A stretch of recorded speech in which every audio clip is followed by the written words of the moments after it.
Hostel থেকে অনেক video করলাম, কেননা আজকে বাড়ি থেকে ভিডিও করি। আসসালামু আলাইকুম সবাইকে, কেমন আছেন আপনারা সবাই? আশা করি সবাই ভালো আছেন। আলহামদুলিল্লাহ আমিও ভালো আছি।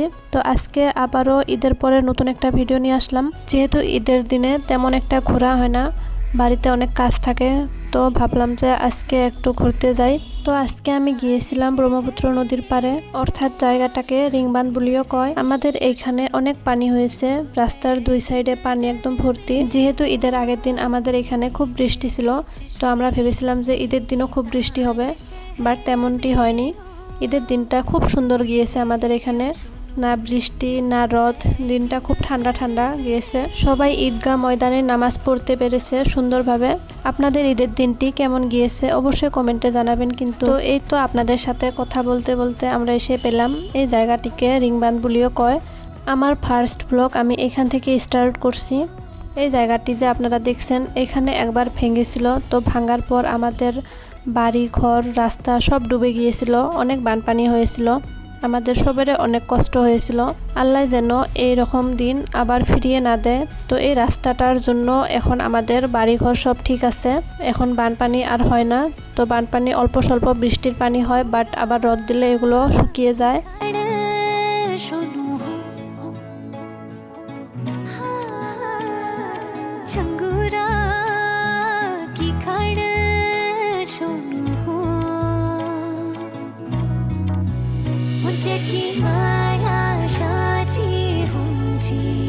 ওইদিকে দেখা যাচ্ছে নদীর উপারে মানুষের বাড়ি, তো ওইটা একটা চর মনে হয়, চরে বাড়ি করছে ওনারা। তো নদী ভরে যায় যখন ওনাদের মনে হয় বাড়ি ঘরে পানি উঠে। আর এইভাবে নদীর পাড়ে বাড়ি করে থাকাটাও একটা রিস্কি। তো নদীর পাড় ভেঙে ভেঙে আবার অনেক বাড়ির বোগালে এসে যায়, তো অনেক মানুষের বাড়ি এরকম করে নদী ভেঙে নিয়েছে, খুব খারাপ লাগে। এই জায়গাটিতে একটা বিএসএফ ক্যাম্পও আছে। তো ক্যাম্পের ওইখানে ইন্ডিয়া বাংলাদেশ বর্ডার দেখা যাচ্ছে। বর্ডারের ওই সাইডে হলো বাংলাদেশ, আবার এই সাইডে হলো ইন্ডিয়া। বাংলাদেশ আমাদের এখানে এত বোগালে হয়েও আমরা যেতে পারি না, তো বাংলাদেশে যাওয়ার জন্য আমাদের পাসপোর্ট লাগবে। কেউ কিন্তু এমনি যাওয়ার চেষ্টা করবেন না, তো পাসপোর্ট রেডি করবেন, করে বাংলাদেশে যাওয়ার জন্য চেষ্টা করবেন। তো এই জায়গাটুক দেখার পর এখন আমরা যাচ্ছি একটা স্কেল দেখতে। তো ব্রহ্মপুত্র নদীর পানিটা কত উপরে উঠেছে ওই স্কেলে সব দেখা যায়। তো আমরা যাচ্ছি এখন ওইখানে, আপনাদেরকেও দেখাবো কতটুক পর্যন্ত পানিটা উঠেছে। ঈদের পরের দিন এখানে অনেক মানুষ ঘুরতে এসেছিল। কে কে এখানে ঘুরতে গিয়েছিলে আমার ভিডিওটি যদি তোমরা দেখছো তো অবশ্যই কমেন্টে জানাবে কিন্তু। তো এই তো স্কেলটাতে দেখা যাচ্ছে পানি কতটুক লেভেলে উঠেছে। জায়গাটা দেখতে যেমন সুন্দর তেমনই ডেঞ্জারও হয়। তো আপনারা এই জায়গাটিতে ঘুরতে গেলে কোনোদিনও নদীর একদম পাড়ে যাবেন না, তো ঠ্যাং পিছলে পড়ে যাওয়ার চান্স থাকে।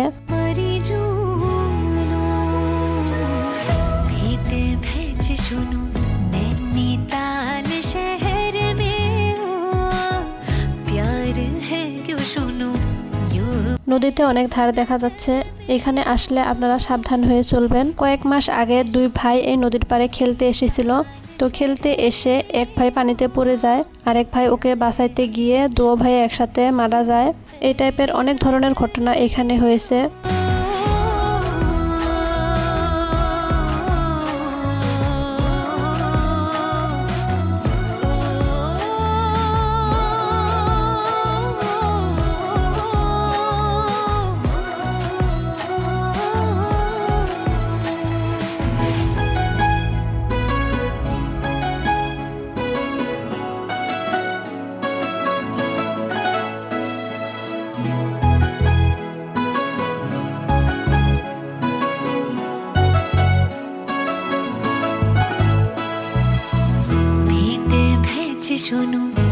তারপর এখান থেকে আসলাম উরুকাতে ভাবলাম যে কিছু একটা খাই, নতুন রেস্টুরেন্ট দেখি কি পাওয়া যায়।